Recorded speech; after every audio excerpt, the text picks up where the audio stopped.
সুধীবৃন্দ, আসসালামু আলাইকুম।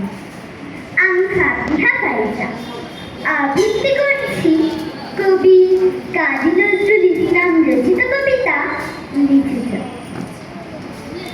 বাবুদের তাল পুকুরে, হাবুদের ডাল পুকুরে, শেষবাস করলে তারা বলি থাম, একটু দাঁড়া।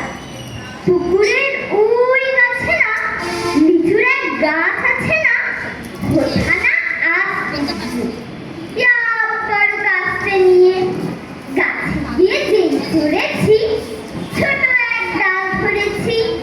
ও বাবা কড়া করে পড়েছি ছড়া চড়ে, প্রতিবার মালির ধারে সে ছিল গাছের আড়ে।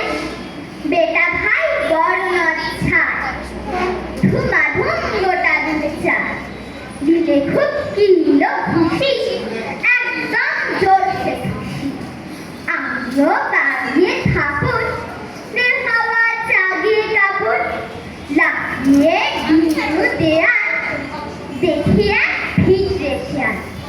আরে হ্যাঁ, শিয়াল কোথা, ভেলোটা দাঁড়িয়ে কোথা, দেখে যে আজকে ওঠা, কুকুরও দুললে ছোটা। আমি তো এই কাম্য কাবার, কুকুরেই করবে খাবার। বাবা গো মা গো বলে পাখিলে ঠোকর তোলে, ঢুকে গিয়ে বসতে ঘরে, যেন প্রাণ আসলো ধারে। যাবো সে কান খাই। ধন্যবাদ। থামাই দিল।